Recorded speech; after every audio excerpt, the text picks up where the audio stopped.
Lucas capítulo 23. Penúltimo dia de estudo do Evangelho de Lucas, né? Se Deus quiser, iremos concluir na próxima quarta-feira o Evangelho de Lucas. E eu estava nesse instante ali olhando. Você sabe desde quando a gente está estudando esse Evangelho? Alguém arrisca? Janeiro de quando? Janeiro desse ano?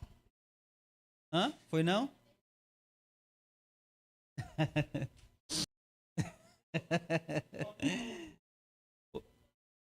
Hã?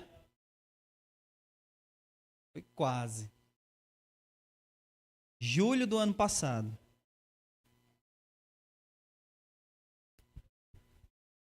Um ano e 3 meses a gente já viu e aprendeu muita coisa, não é verdade? E estamos concluindo aqui, para a honra e glória do Senhor, o livro inteiro, praticamente todo o Novo Testamento. Livro que a gente não estudou completo. Qual foi? Apocalipse. A gente até iniciou, né? Mas aí, por falta de irmãos, a gente parou o estudo. Mas, e óbvio, não era nas quartas-feiras, né? Era um outro dia da semana. Mas todo o Novo Testamento a gente já viu. E aí a gente vai voltar a ver alguns livros que a gente já viu. E a gente falou aqui, eu falei no domingo, que nós iremos ver, passando essa quarta que vem, na outra, a gente vai ver os 2 livros de Tessalonicenses. Então nós iremos ver 1ª e 2ª Tessalonicenses até o final do ano, né? Então temos hoje capítulo 23, quarta-feira, capítulo 24, o último capítulo do Evangelho de Lucas, e a partir de novembro, né, a primeira quarta-feira de novembro, a gente vai iniciar o livro de Tessalonicenses. Amém? Glória a Deus. Então vamos lá. Lucas 23. Explicando, e por isso eu peço que você primeiramente venha ao Senhor em oração comigo, por favor. Vamos orar ao nosso Deus. Amado Deus e Pai, em nome de Jesus, graças, Senhor, nós te damos, porque o Senhor tem sido maravilhoso, Senhor, com cada um de nós. Nós aqui, ó Deus, tem queixas em relação ao Senhor. Tudo aquilo que nós precisamos, do ar que respiramos ao pão de cada dia, o Senhor tem feito e tem abençoado a vida de cada um de nós. E as nossas vidas com a iluminação do Teu Santo Espírito. Que cada um de nós aqui, Senhor, seja iluminado pelo Teu Espírito Santo. Que cada um de nós aqui seja preparado pelo Teu Espírito Santo para entender a palavra do Senhor. Que o nosso coração, que a nossa mente receba do Senhor, nesse momento, essa iluminação, essa dádiva, essa possa, Senhor, ser um instrumento nas mãos do Senhor para instruir o Teu povo, para que o Senhor fale ao coração da Tua igreja por intermédio desse instrumento. Em nome de Jesus, abençoa, Pai, cada vez mais estudo da Tua palavra e que a Tua igreja possa crescer na graça e no conhecimento do nosso Senhor e Salvador Jesus. É isso que eu temos o capítulo 22, na semana passada, vendo aí Jesus perante o Sinédrio, né, sendo julgado, e a gente viu que foi um julgamento falso, né? Várias testemunhas falsas aí, contraditórias nos seus relatos, e que no final blasfêmia por algo que ele mesmo fala, né?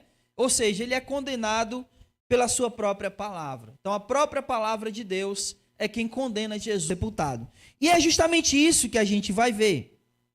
Porque quando eles prendem Jesus e passam pelo julgamento do Sinédrio, eles não poderiam simplesmente crucificar Jesus. Por quê? Porque o povo era esse. Que povo era esse? Os romanos. Então, para que ele pudesse exercer sobre Jesus qualquer tipo de condenação, precisava passar pela autorização dos romanos. Isso. E é por isso que eles levam Jesus a Pilatos. Porque Pilatos era o governador ou a Galileia. E Jesus vai ser levado justamente à presença deles dois. Então vamos ler. Conduziram Jesus a Pilatos. Começaram a acusá-lo, dizendo: achamos este homem perturbando a nossa nação, proibindo pagar imposto a César e dizendo ser ele mesmo Cristo um rei. Eles já começam mentindo aqui, né? Porque eles começam dizendo que Jesus estava proibindo os judeus de pagar imposto. E o que é que Jesus fala em relação a isso? Lembra da questão do tributo? É a César o que é de César. Então eles já começam aqui fazendo acusações falsas. E dizendo ser ele mesmo um rei. Jesus, da boca dele, nunca disse isso. Pelo menos não publicamente. Ele fala para os discípulos que ele é o Cristo. Né? Lembra quando Jesus pergunta para os discípulos: quem o povo dizem que eu sou? Aí Pedro responde o quê? Tu és o Cristo, o Filho do Deus vivo. Aí Jesus vai e diz: olha, foi Deus que te revelou isso aí. Mas publicamente, isso ele fez de maneira particular entre os discípulos. Mas publicamente, Jesus nunca falou isso. Então, eles novamente estão mentindo. Muito embora Jesus fosse tanto Cristo como o rei. Mas Jesus nunca declarou isso publicamente. 3, versículo 3. Pilatos lhe perguntou, isso aqui já Pilatos, na verdade, Jesus ele disse, a maneira como ele falou é, bom, quem está dizendo isso é você. É tu que está dizendo. Ou seja, eu não estou falando, eu não estou fazendo afirmação. É você que está fazendo. Isso, tu que está dizendo. Então, a ideia aqui é essa. Eu não sei se está assim na versão que você está tendo aí, mas é isso que Jesus diz. Olha, é você que está dizendo. Tu é o rei do judeu? É você que está dizendo, eu não disse nada. Continuando. Eles, porém, insistiam ainda mais. Não, perdão, eu pulei. Versículo 4. Então Pilatos disse aos principais sacerdotes: ele coloca o povo em alvoroço, ensina por toda a Judeia, vindo desde a Galileia até aqui. Ao ouvir isso, Pilatos perguntou se o homem era galileu. Quando soube que ele era da jurisdição de Herodes, enviou a dias. Então, só para vocês entenderem, a nação aqui, ela estava dividida em duas regiões. A Judéia, que era governada por Pilatos, e a outra metade, a Galileia, que era governada por Herodes. Naquela ocasião, Herodes estava, por isso ele governava a Galileia. Ou melhor, Pilatos manda Jesus para Herodes. E aí acontece isso aqui. Versículo 8. A seu respeito, e esperava vê-lo realizar algum sinal. E Herodes lhe fez muitas perguntas, mas ele não respondeu a nenhuma. Os principais com os seus soldados, Herodes tratou-o com desprezo, e zombando dele, vestiu com uma roupa resplandecente e o mandou de volta a Pilatos. Então, Pilatos manda Jesus para Herodes, porque, olha, ele é galileu, então quem tem que falar desse assunto é Herodes, porque ele é o governador da Galileia. Aí, para Pilatos. Versículo 13. Então Pilatos convocou os principais sacerdotes, pulei de novo, né, eu acho. Versículo 12. Pilatos e Herodes tornaram-se amigos nesse mesmo dia, pois antes eram inimigos. Versículo 13. Então Pilatos convocou os principais sacerdotes e as autoridades e o povo, e disse-lhes: vós me apresentaste esse homem como agitador do povo, mas interrogando-o diante de vocês, não achei nele, nem Herodes achou, pois o mandou de volta para nós. Ele não fez coisa alguma digna de morte. Eu o castigarei e o soltarei em seguida. Então a gente pode ver que Pilatos não tinha nenhuma intenção de crucificar Deus. Ele chegou à conclusão de que Jesus não era culpado de nenhuma das acusações que eles estavam fazendo sobre Jesus. Quais eram as acusações? Que ele estava negando o imposto a César, que ele dizia que era o rei e que ele estava agitando o povo. Então, ele não viu isso, manda para Herodes. Herodes também não chega nessa conclusão e manda ele de volta. E ele disse, olha, nem eu, nem Herodes, achamos que ele está fazendo alguma coisa. A gente chegou à mesma conclusão. Ele é inocente de tudo isso. Então, eu vou só castigar ele e mandar ele embora. Porém, versículo 17. Ele tinha de soltar um preso por causa da festa. Que festa era essa aqui, irmãos? A Páscoa.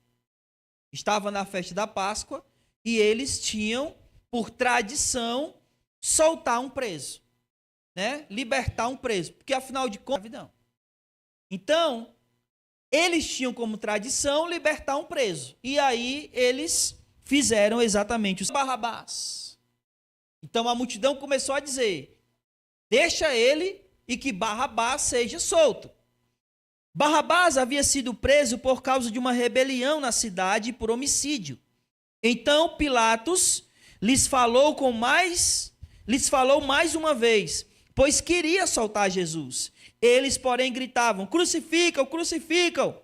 Então lhes falou pela terceira vez: mas que mal ele fez? Não achei nele nenhuma culpa digna de morte. E os seus gritos prevaleceram. Então Pilatos resolveu atender à exigência deles. Soltou aquele que eles haviam pedido, o que havia sido preso por causa de rebelião e homicídio, e entregou-lhes Jesus em suas mãos. Então esse aqui é o julgamento de Jesus perante Pilatos e perante Herodes.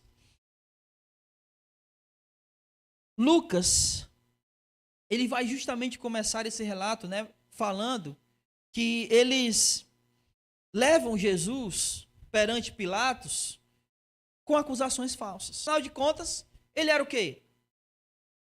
Jesus era o quê? Inocente. Ele não havia feito absolutamente nada. Para perceber aqui, destacar aqui três coisas. Com Herodes, com o povo e com Pilatos.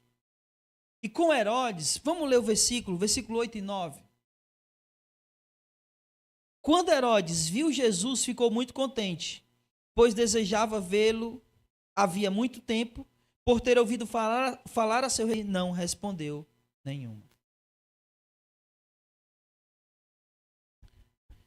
Olha que coisa louca. Herodes, ele esperava que Jesus fosse alguém conforme ele queria que Jesus fosse. E quando Jesus não foi aquilo que ele queria, o que ele fez? Ele desprezou. Ele simplesmente, esse aí não é o que eu esperava. Porque ele esperava o quê? Ele esperava que Jesus fosse uma espécie de bobo da corte. Alguém para realizar mágica, para entreter ele. Era isso que ele esperava, que ele realizasse alguma coisa ali e que aquilo ali fosse digno de um espetáculo. E aí ele começa a fazer várias perguntas e Jesus não responde nenhuma. Então Jesus, para Herodes, foi alguém que ele não esperava que ele fosse. Vai falar.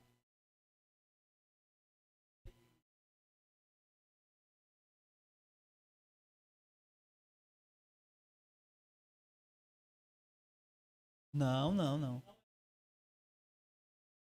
Não. Jesus só volta quando ele morre. É.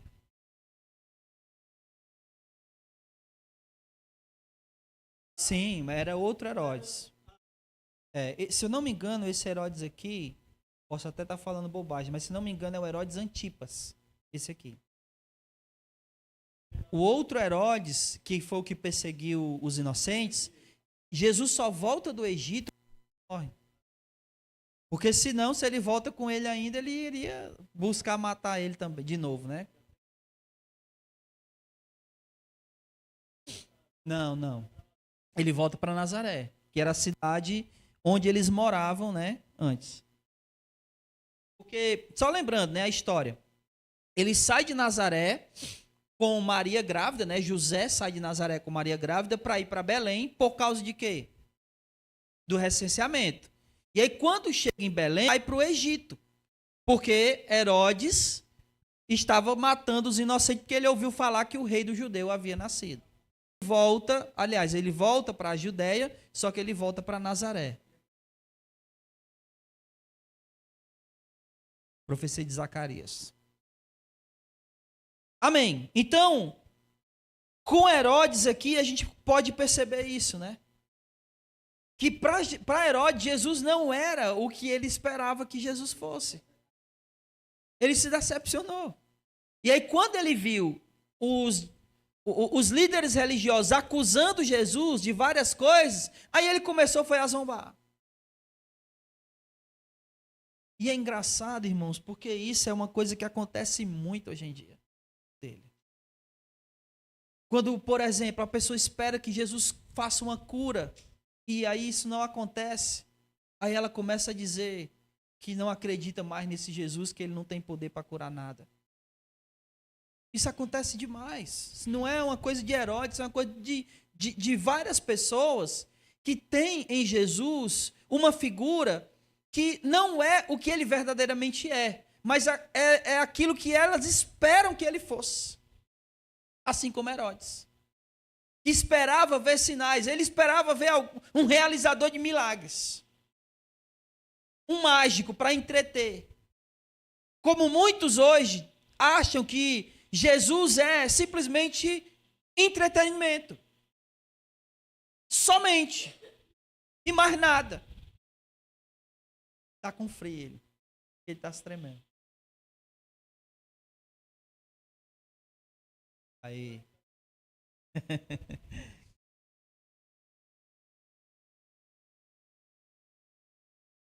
Então, olhe só, meu irmão.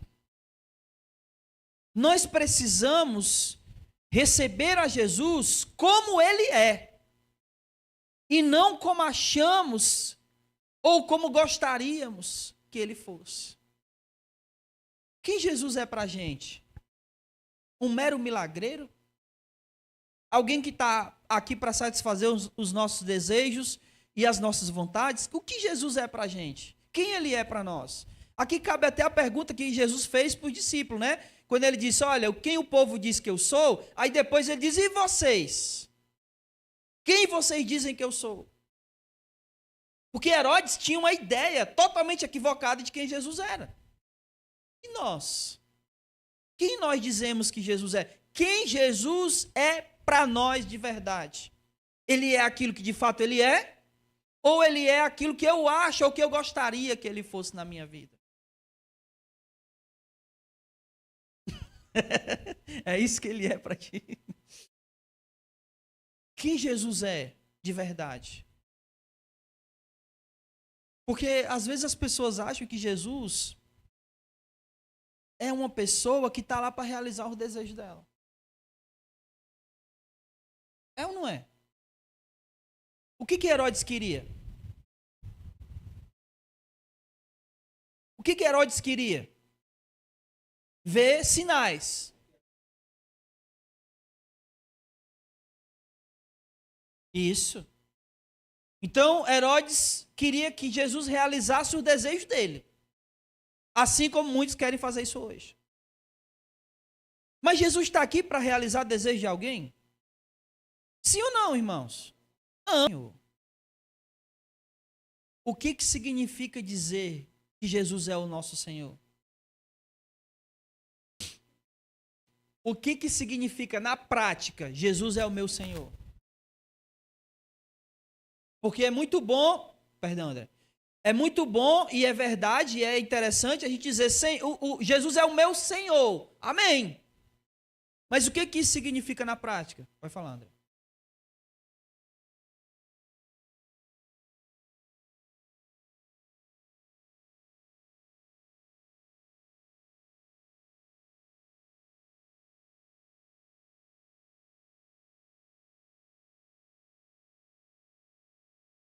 Isso.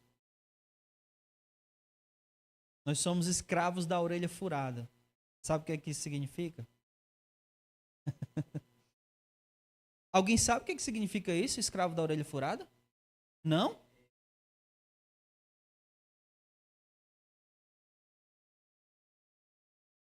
Vamos lá, eu vou estar por dentro. Vocês entenderam? Entenderam ou não?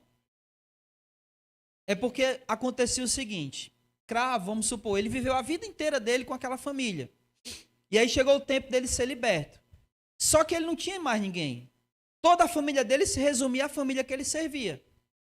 E aí, o que ele fazia? Ele escolhia continuar lá como escravo. Disso, ele furava a orelha.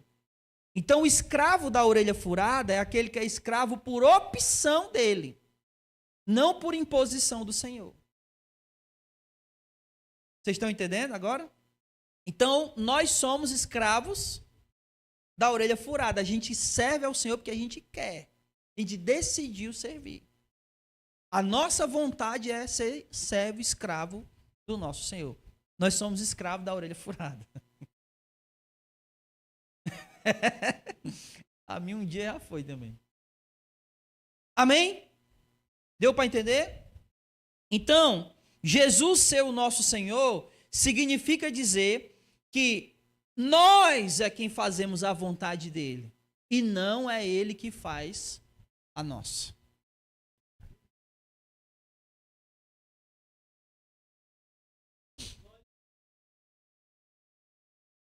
Sim.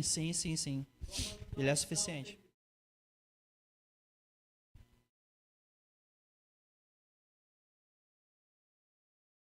Sim. Na verdade, o versículo mesmo é: o Senhor é meu pastor e não me faltará. Ele não me faltará. Exatamente. Por isso que depois tem dizendo: ainda que eu ande pelo vale da sombra da morte, o Senhor está comigo. Ele não me faltará. Exato. E tem a ver com a questão da suficiência, sim. A segunda coisa aqui, irmãos, que eu queria destacar é o povo. E agora eu vou dar uma esticada, senão a gente sai daqui 10 horas. Versículo: fora com ele, solta Barrabás. Versículo 21. Eles, porém, gritavam: crucifica, crucifica. E lá no versículo 25, diz que Pilatos soltou Barrabás, né? E entregou Jesus para ser crucificado. Olha que coisa doida, irmãos. Eles primeiro Pilatos, aliás, primeiro Herodes rejeita Jesus por Jesus não ser aquilo que ele queria. E agora o povo não só rejeita Jesus, mas como escolhe o mal. E isso é bem próprio, né? Bem típico do ser humano. Você coloca Jesus e o mal, Jesus e o pecado, o ser humano vai sempre escolher o quê? O pecado, o mal. Por isso que Paulo, escrevendo aos Romanos no capítulo 3, ele vai dizer que não há quem busque a... Porque o ser humano é assim. O povo estava lá, diante dele, Jesus, que não fez nada, um inocente, que até mesmo alguém que não fazia parte do povo de Deus, que era tanto Pilatos como Herodes, não viram nenhum tipo de condenação nele, nenhum tipo de culpa, mas o povo de Deus olha para Jesus e escolhe o mal, escolhe Barrabás. Os líderes estavam juntos. Sim.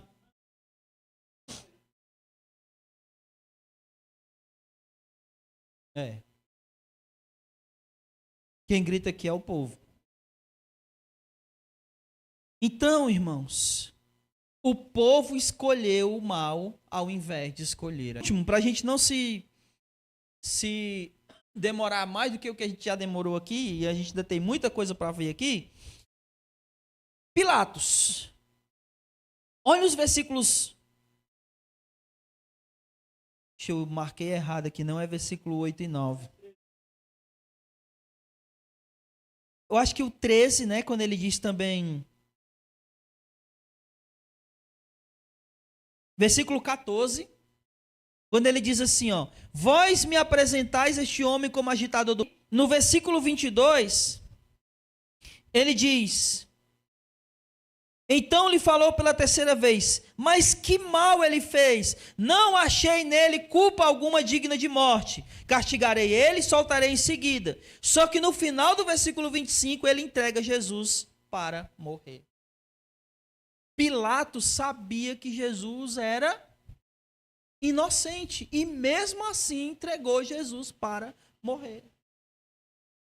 E tudo isso, sabe por quê? Porque ele estava com medo de perder o poder dele.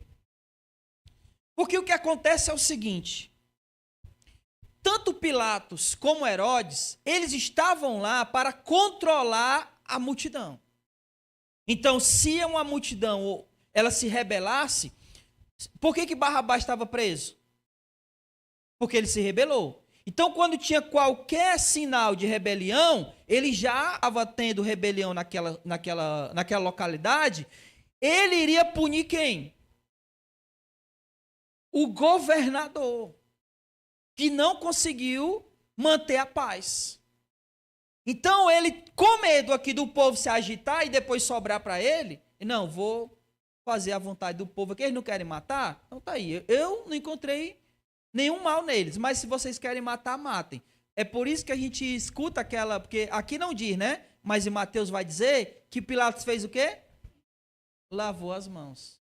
E isso a gente vê no relato de Mateus, que ele literalmente manda trazer uma bacia, e ele diz, olha, o sangue desse homem não está sobre mim, eu lavo minhas mãos. Ele não é culpado, eu percebi isso, mas vocês querem matar, então que vocês matem. Ele opta por manter o poder, mesmo que isso custe a vida de Jesus. É engraçado que se a gente fizer um paralelo assim da nossa vida, a gente às vezes faz isso mesmo. A gente elimina a vontade, não é? É ou não é? Eu prefiro que Jesus morra do que eu perder o controle da minha vida, porque eu quero fazer o que eu quiser. Eu quero ser o governador da minha vida. Então, que Jesus morra, mas eu mantenho o poder. Uma última coisa sobre isso aqui é que, se vocês notaram, Jesus foi trago pelos judeus para Pilatos. Pilatos manda ele para Herodes, traz ele de volta para a mão do outro, para o outro e para o outro. Parece que quem está no controle aqui? Os homens, né? Sim ou não? Parece que as coisas estão no domínio dos homens. Mas tudo isso, eles pareçam que estavam no domínio dos homens, tudo isso fazia parte do plano. O plano de Deus era que Jesus fosse crucificado. E assim aconteceu. Deus está no controle de tudo. Amém? Lembre-se, nada foge ao controle de Deus. Tudo faz parte do plano. Nada está fora dele. Amém. Versículo 26. Jesus no Gólgota. Ou a caminho do Gólgota, na verdade, né? Versículo 26. Quando o levaram dali, pegaram um certo Simão, que era Cirineu, né? Cirineu aqui não é o sobrenome dele, mas era de onde ele era, né? Ele era de Cirene, então ele era Cirineu. E é obrigado a carregar a cruz, ou ajudar a Jesus a carregar a cruz. Tanto é, aqui, Lucas meio que economizou. Ele não falou muito do Cirineu. Mas em Mateus, vai dizer que ele diz, Cirineu diz, olha, que todo mundo saiba que essa cruz não é minha. E por que ele diz isso? Aquele que for pendurado no madeiro. Então, ele estava dizendo, olha, essa maldição não é minha. O pecado é nosso, não de Jesus. Continuando. Uma grande multidão o seguia. E só um detalhe, né? Lucas ele foi bem rápido aqui pelo assim, o relato de Cirineu, porque o foco de Lucas é outro. O foco de Lucas é o que ele vai falar. Mulheres que choravam e lamentavam por ele.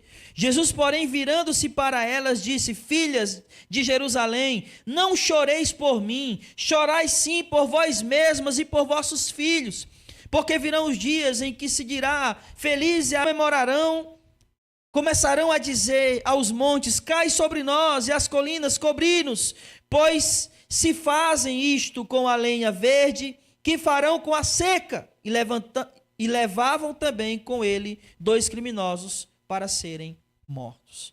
Então o foco aqui de Lucas é isso aqui. A multidão seguia chorando, e algumas mulheres lá chorando e lamentando, e Jesus disse: não lamentem por mim, não chorem por mim, lamentem por vocês e pelos seus filhos. E aí, novamente, Jesus está falando aqui do que iria acontecer no ano 70. Que o imperador Tito ia invadir Jerusalém, ia matar todo mundo mesmo, né? E foi o que aconteceu. Só que olha que uma coisa que Jesus está falando que não pode passar despercebido, que é o que está aqui, meus irmãos, no versículo 31, olha só. Pois se fazem isso com a lenha verde, que farão com a seca? O que isso quer dizer? O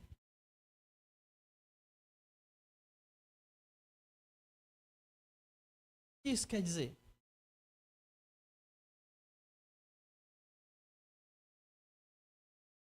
Tem a ver com a condenação.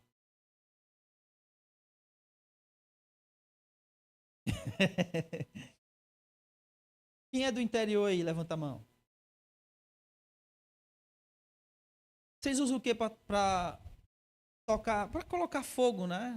Fazer fogo lá. Vocês usam que tipo de lenha? A verde ou a seca? Porque a seca é própria para o fogo. E a verde? Não, né? Então o que Jesus está dizendo aqui é: a lenha seca é a própria para o fogo. A verde não. A verde aqui, no caso, seria Jesus. O que ele está dizendo é: se estão fazendo assim, se estão condenando a lenha verde, ou seja, que não tem culpa. Quem que mandou Jesus para a crucificação? Os romanos. E eles estão fazendo isso com alguém que não é próprio para isso, porque é inocente. O que eles farão com aqueles que realmente são culpados? A lenha seca. Se estão fazendo isso com a lenha verde, que não é própria, o que vocês acham que eles vão fazer com a seca, que é própria? Se estão fazendo isso com o inocente, o que eles vão fazer com quem verdadeiramente é culpado? O que vocês acham que vai acontecer? Então não lamentem por mim. Lamentem por vocês. O que Jesus está ensinando aqui para elas e para nós é que nós não temos isso que a gente tem que lamentar. Porque se Deus condenou o seu próprio filho, que não era culpado, o que você acha que Deus vai fazer com aqueles que verdadeiramente são culpados? Se fazem isso com a lenha verde, o que farão com a seca? Se Deus não poupou o seu próprio filho, antes o entregou por nós, o que você acha que Deus irá fazer com aqueles que verdadeiramente merecem o castigo? Então o nosso lamento não é por causa do nosso pecado. Isso é realmente digno de lamento. Então, não chorem por mim, Jesus está dizendo. Chorem por vocês. Porque se fizeram isso com a lenha verde, o que mais não farão com a seca? Amém? Deu para entender? O versículo 32 termina, né, com ele dizendo que levaram 2 criminosos. Mas antes de falar disso, Lucas começa a falar à sua direita e o outro à esquerda. Jesus, porém, dizia: Pai, perdoa-lhes, pois não sabem o que fazem. Então repartiram entre eles as roupas, tirando sorte sobre elas. O povo estava ali olhando as autoridades e ridicularizavam, dizendo: salvou os outros, então e diziam: se tu és o rei dos judeus, salva-te a ti mesmo. E esta inscrição estava acima deles: este é o rei dos judeus. Muitas coisas interessantes a gente poderia falar aqui. Por exemplo, o lugar chamado Caveira, né, aonde Abraão tinha levado Isaac para sacrificar. Lembra? faz parte do mesmo conjunto de cadeias. Só que aonde não leva Isaac é o... Hã?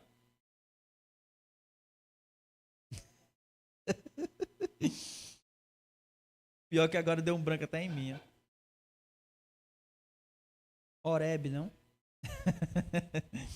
Então fazia parte da mesma cadeia de montanhas, né? No mesmo lugar onde Abraão chamou aquele lugar de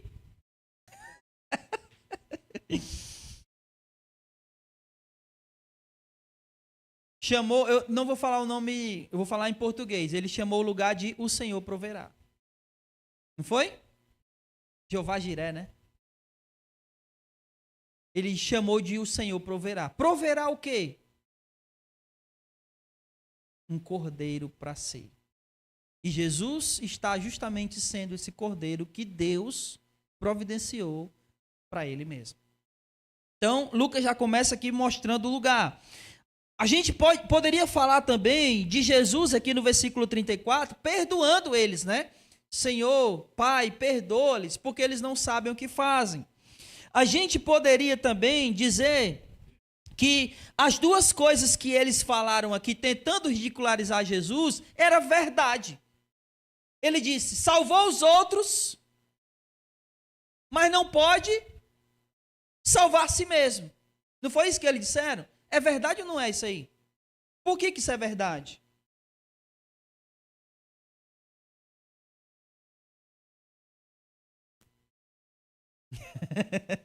Não. Ele fez isso.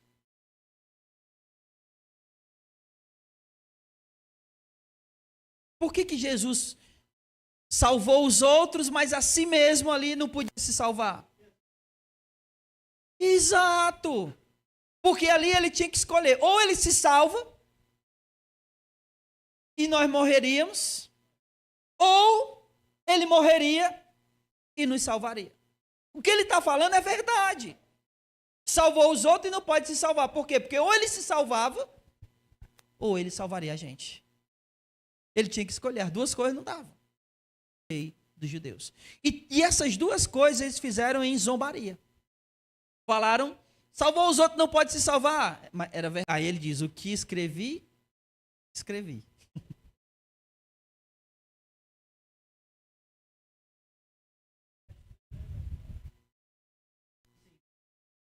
Sim.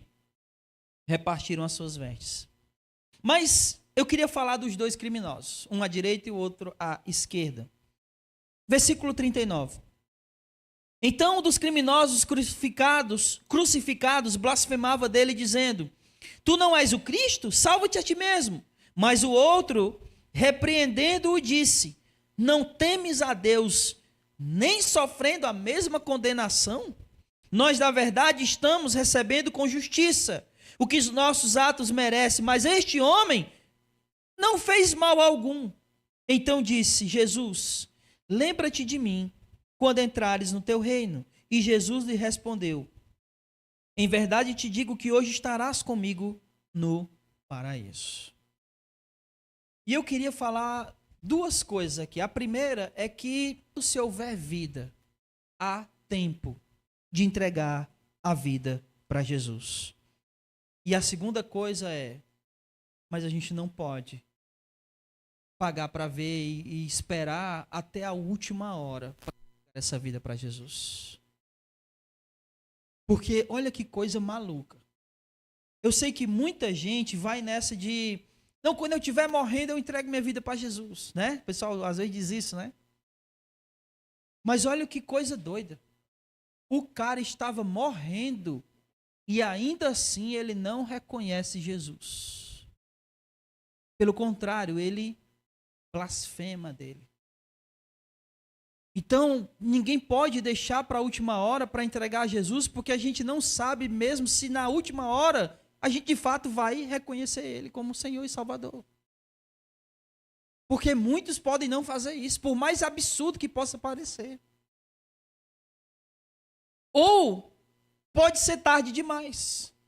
Viu o que havia acontecido, glorificou a Deus dizendo, é verdade, Este homem era justo, e toda a multidão que havia presenciado isso, vendo o que aconteceu, retirou-se lamentando profundamente. Mas aqui Jesus já tinha morrido. Já era tarde, já não dava mais para reconhecer aqui. Ele já tinha de que ao invés de ser Jesus, ser a vida de alguém que não reconheceu Jesus e morreu e foi tarde demais. Mas não podemos deixar para a última hora. Porque pode correr o risco de nem reconhecer a Jesus como Senhor e Salvador, ou pode dar tempo, ou pode ser tarde demais. Nós precisamos, como diz Isaías, buscai ao Senhor enquanto se pode. Se não me engano, versículo 6 ou 8, alguma coisa assim. Para concluir, versículo 50.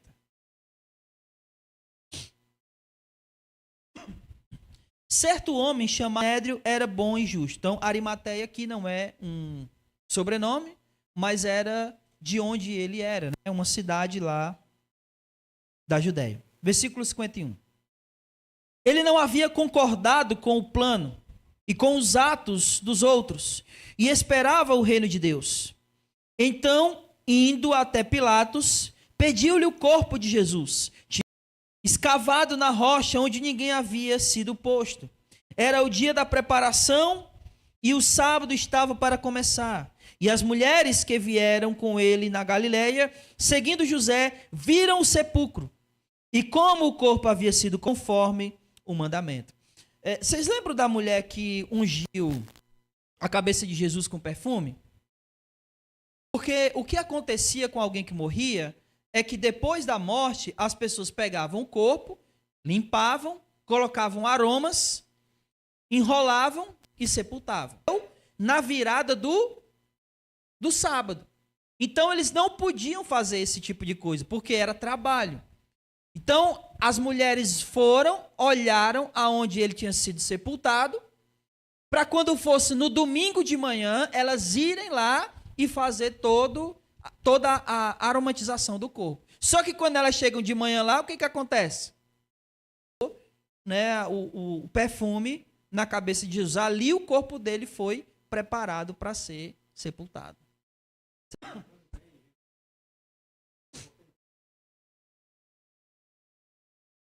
Isso, ele diz isso. Ela está me preparando.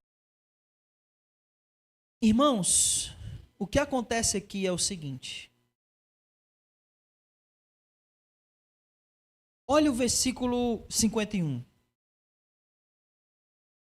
O versículo 51 diz que ele não havia concordado com o plano, né, dos líderes e que ele esperava o reino de Deus. Para que o reino de Deus se concluísse, ou que o reino de Deus fosse estabelecido, era necessário 3 coisas: que Jesus morresse, fosse sepultado e depois ressuscitado.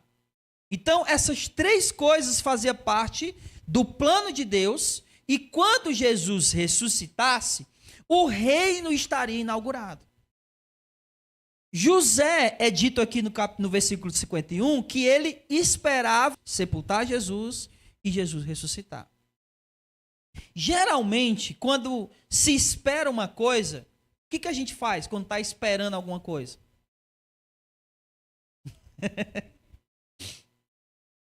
E o que a gente faz para passar? Alguém está esperando alguma coisa, por isso que a palavra já está dizendo, a pessoa só espera, não faz nada. Mas não foi isso que José fez. Ele não só esperou, ele agiu. Ele foi lá, pediu o corpo, enrolou e sepultou. Ele esperava o reino. E ele foi um agente de Deus para fazer com que esse reino fosse estabelecido. Vocês estão entendendo isso? Mas como é que a gente tem sido agente nesse reino? Né? A gente está só por Deus, enquanto esse reino ainda não é estabelecido de maneira eterna. Porque nós já vivemos o reino de Deus. Mas vai chegar um momento que ele vai ser estabelecido. Enquanto esse reino não chega, enquanto nós esperamos, de que maneira a gente tem sido agente desse reino? O que a gente tem feito em prol para ser usado por Deus, enquanto esse reino não é estabelecido eternamente? Eu poderia dar N exemplos aqui, mas eu queria dar apenas um. E eu peço que você vá. Ele fez, porque também era cumprimento de profecia, né? Isaías 53:9 diz: ele esteve na morte com os ricos, e Arimateia era um homem rico. E ele foi depositado no sepulcro que pertencia a um homem rico. Mas ele foi, acima disso, ele foi um agente. Então, Mateus, eu disse Mateus o quê, irmãos? Perdão, é 24.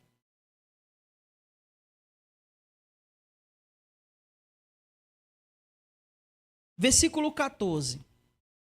Jesus está falando sobre as coisas que acontecerão antes que o fim venha. Aí olha o que ele diz no versículo 14. E este evangelho do reino será pregado pelo mundo inteiro. O que nós estamos fazendo, ou o que nós poderíamos fazer para sermos agentes enquanto a gente espera o reino eterno? O que nós poderíamos fazer? Pregar o evangelho. Isso é o que nós deveríamos fazer. Sermos agentes que propagam o reino de Deus, que estão vivendo em prol do plano de Deus, enquanto esperamos que o reino chegue.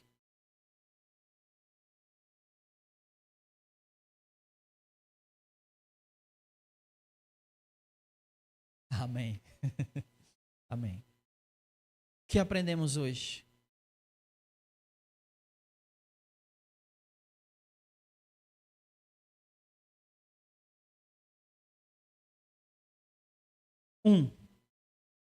Quando Jesus não é para as pessoas aquilo que elas esperavam, ou mesmo aquilo que queriam, elas acabam escolhendo o mal no lugar de Jesus. Não é o responsável, ele é inocente, elas o deixam morrer em seus corações. Mas temos que lembrar que Deus está no controle de todas as coisas. 2. A morte de Jesus não deve ser lamentada, pois é a sua morte que nos traz vida. O lamento tem que ser por nossos pecados, pois eles são a causa de merecermos a morte. 3. Não podemos deixar para a última hora para crer em Jesus.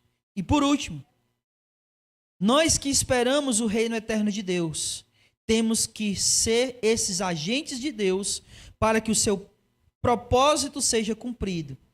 E somos esses agentes quando pregamos o evangelho.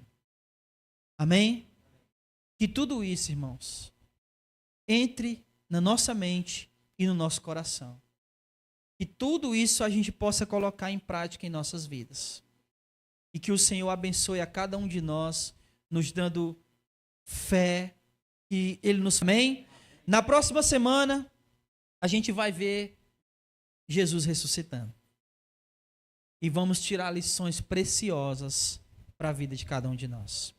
Fique de pé, vamos orar.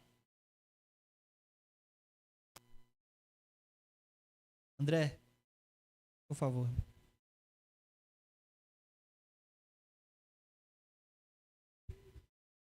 Amém.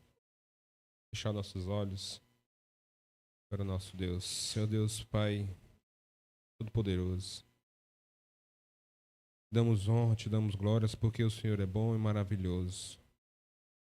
Para aprender o que vem de Ti, Pai. E nos capacitando para receber, cada dia nos capacitar e nos conduzir aos ide e pregar o Evangelho. Em nome do Senhor Jesus, Pai, obrigado por estar aqui neste momento, no coração de cada um de nós, abrindo nossas mentes e nossos corações para o Teu Evangelho, para a Tua Palavra. Pai, nos conduz para a nossa casa em segurança, E faz assim, Pai, nos conduzindo em segurança e nos abençoando. E estamos aqui, Pai, nos preparando para a Tua volta. É assim que nós devemos estar, nos preparando, nos agir, para que um dia que o Senhor chegar, estejamos no nosso com a candeia acesa e preparado para ir contigo. Em nome do Senhor Jesus. Amém, Pai.